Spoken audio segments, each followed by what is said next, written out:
आज हम साइंस का पेपर डिस्कस करने वाले हैं क्लास 8 का। ये क्लास 8 का साइंस का प्रीवियस ईयर पेपर है। इसे आप सैम्पल पेपर भी समझ सकते हो और प्रीवियस ईयर पेपर भी तो है ही, खैर ये ठीक है।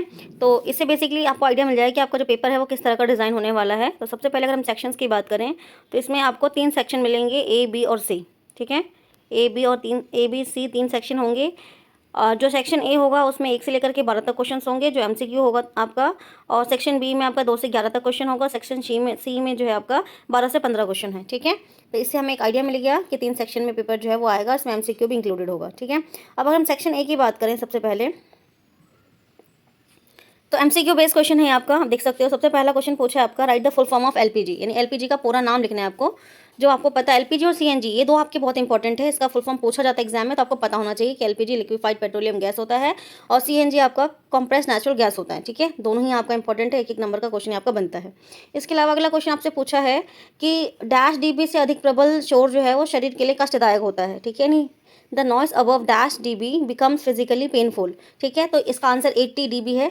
ठीक है, 80 डेसिबल का जो साउंड होता है वो हमारे मतलब उससे ज़्यादा का जो साउंड है वो हमारे लिए पेनफुल होता है। ठीक है, इसके अलावा हमसे अगला क्वेश्चन जो बोला गया है वो ये बोला गया है कि पोलियो ड्रॉप एक टीका है, सही या गलत। यानी polio drop is a vaccine, true और फॉल्स हमें ये बताना है। तो बिल्कुल सही है, पोलियो ड्रॉप जो है एक वैक्सीन होता है। ठीक है, जो क्या करता है, इम्यूनिटी क्रिएट करता है बच्चों के शरीर के अंदर। ठीक है, अब अगर हम फोर्थ क्वेश्चन देखें तो फोर्थ क्वेश्चन आपका, ध्वनि लकड़ी या धातु में संचरण नहीं कर सकता है या सकती है, ट्रू या फॉल्स बताना है हमें। Sound can not travel through would और मेटल, तो ये साउंड वाले चैप्टर है, तो हमने पढ़ा हुआ है कि साउंड जो है वो सॉलिड, लिक्विड और गैस तीनों में ही ट्रैवल कर सकता है। इन तीनों ही मीडियम में जो उसकी स्पीड होती है वो अलग अलग होती है, तो इसलिए जो इन्होंने नहीं वर्ड लिखा ये गलत है।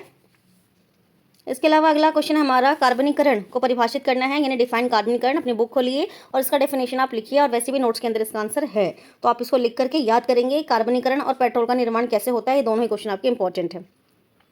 अब आपका माइक्रो ऑर्गेनिज्म वाले चैप्टर से क्वेश्चन पूछा गया है, लैक्टोबैसिलस नामक जीवाणु दही में पाया जाता है, सही या गलत। तो बिल्कुल सही है, लैक्टोबैसिलस जो है वो दही के अंदर पाया जाने वाला एक माइक्रोब है। नेक्स्ट क्वेश्चन आपका 7th, अक्षय प्राकृतिक संसाधन के 2 उदाहरण बताने हैं, यानी ऐसे नेचुरल रिसोर्स के नाम बताने हैं जो इनएग्जॉस्टिबल है।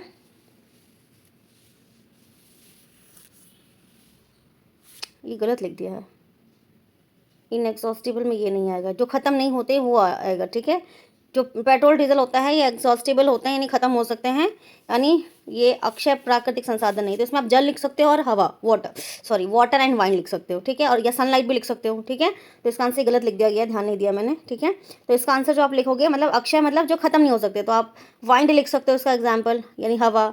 वाटर एनर्जी हो सकता है इसका एक एग्जाम्पल, और सन लाइट। ठीक है, ये आपके आंसर्स होंगे। अगला क्वेश्चन है, डैश एक प्रोटोजोआ है।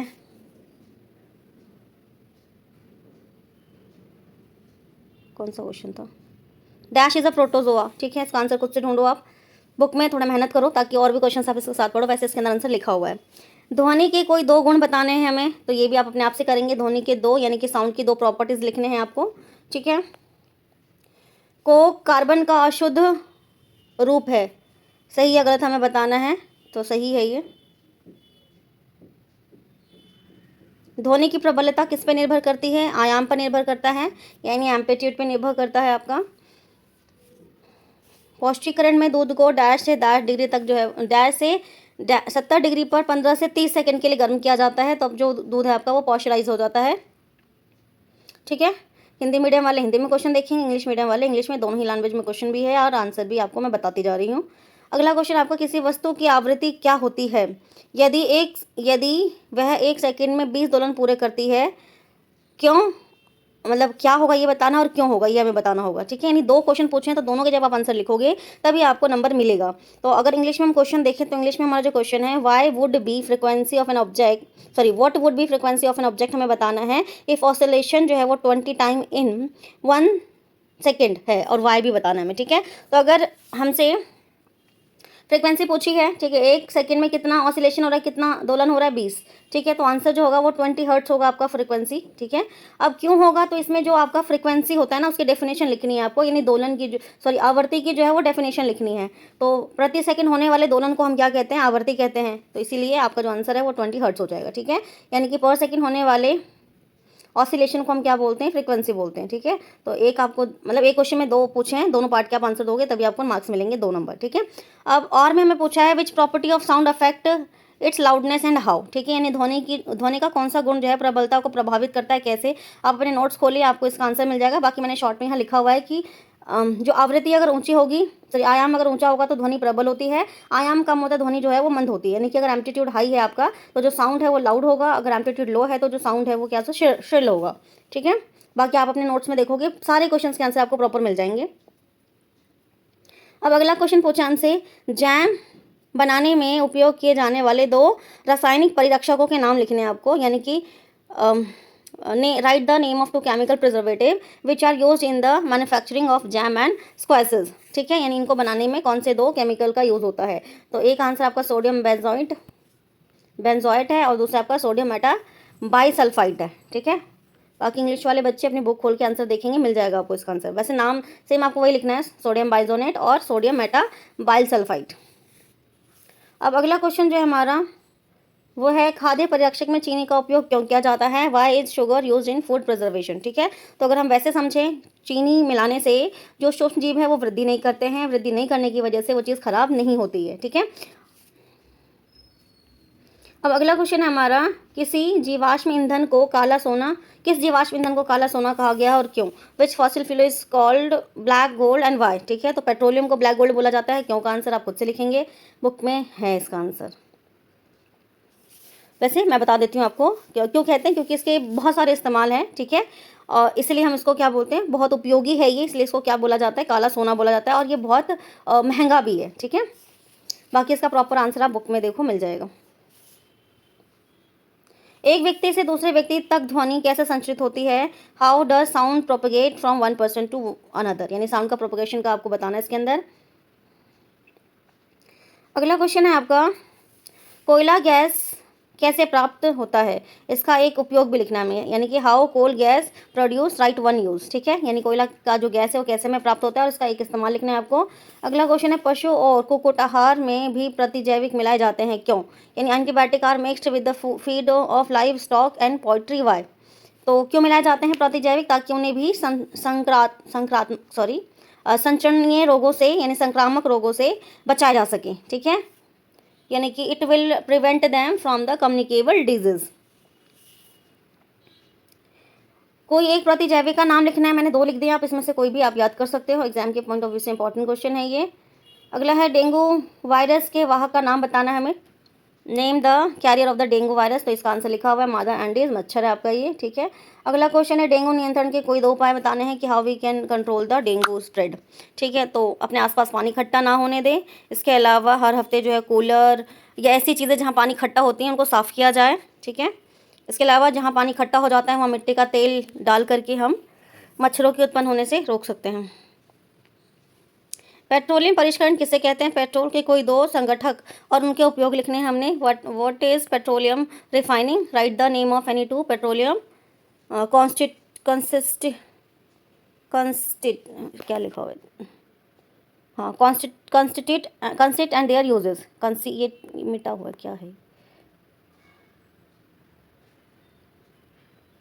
कंस्टी ही है ये, कंस्टिट।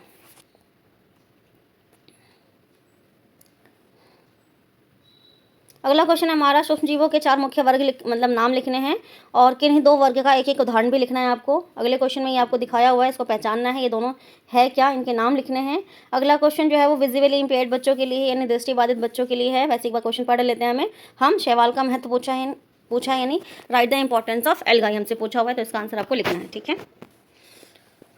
अब अगला है हमारा मैच है, ये मैच आपके लिए किया हुआ है, देखो हर्ट्स किसका होता है, तो आयाम का होता है,